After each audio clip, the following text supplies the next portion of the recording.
Vice President Sara Duterte.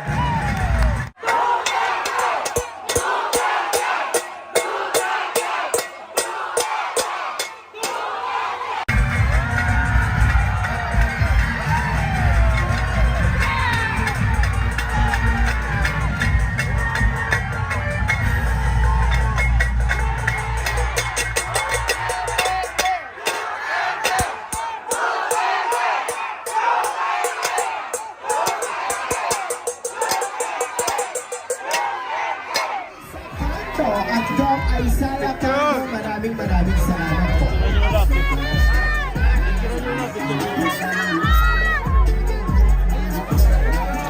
Ay grabe mga kababayan, ito na dinudumog na, nagpapa-autograph pa to si Kuya oh. Ayan oh, grabe.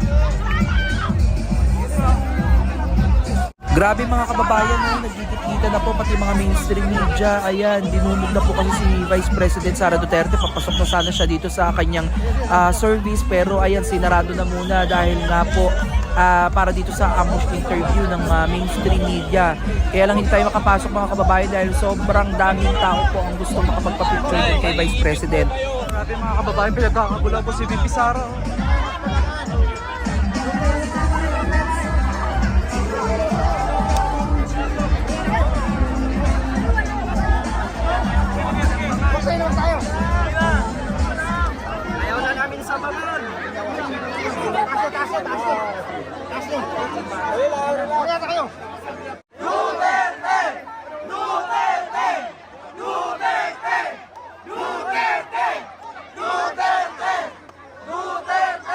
Yung congressman nyo, si Joel Chua ba yun?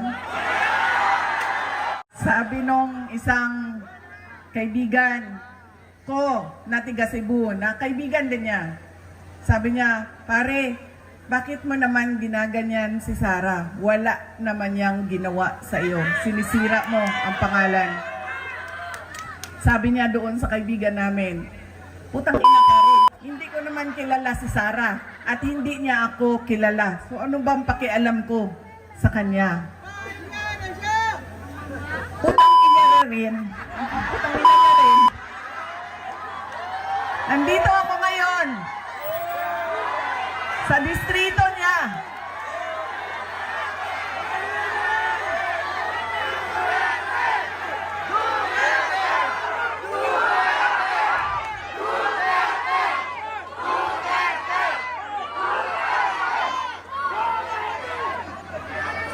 Nagpapakilala ako sa inyong lahat.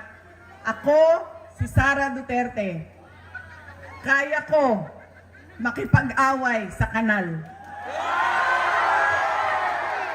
Ang Babang Maynila, Yorme Isko Moreno Damagoso.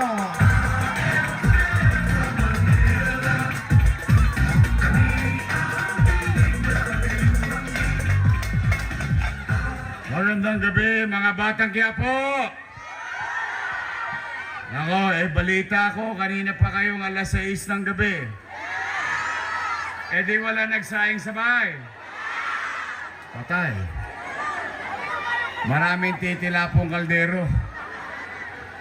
Kung wala nagsaing sa bahay, wala pa rin kumakain. Sigurado kayo? O ngayon, dapat ako magsasalita.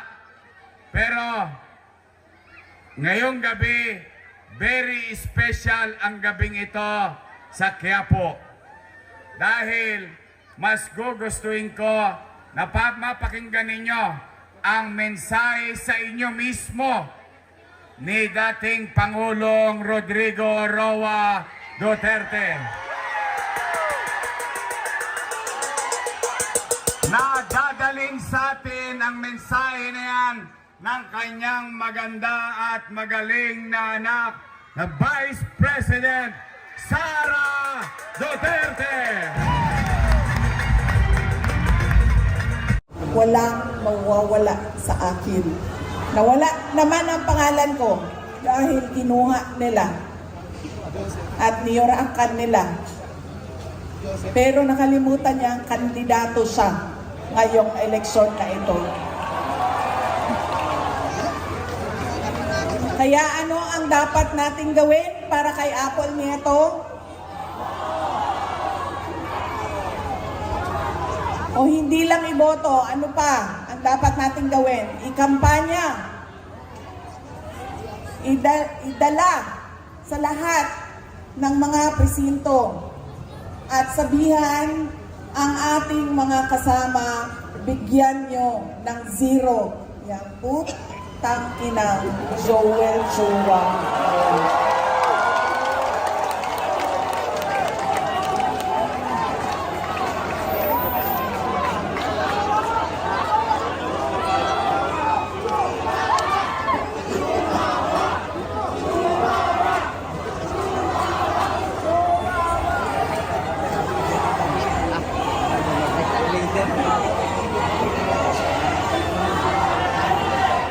Lahat ng ginagawa natin ay para sa Diyos, sa bayan, at sa bawat pamilya Pilipino.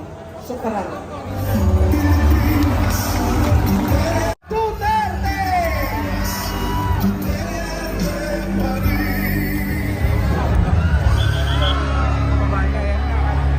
Muli po sa lahat po ng ating pong mga batang Quiapo, sa lahat po ng ating pong mga punong barangay, ang ating pong mga kagawad, at dating po ng ating pong mga SK chairpersons, maraming salamat po sa inyo pong inilaan na oras para po sa ating Your Miss Choice!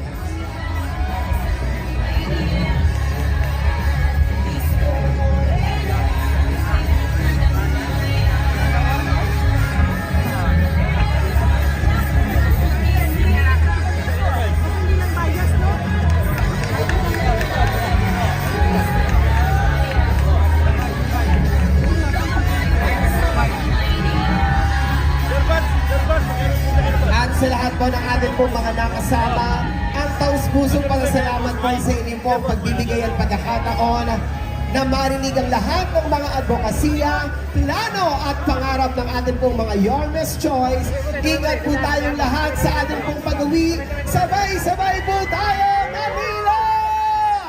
God first! Thank you! Posible kayang baguhin agos ng buhay natin.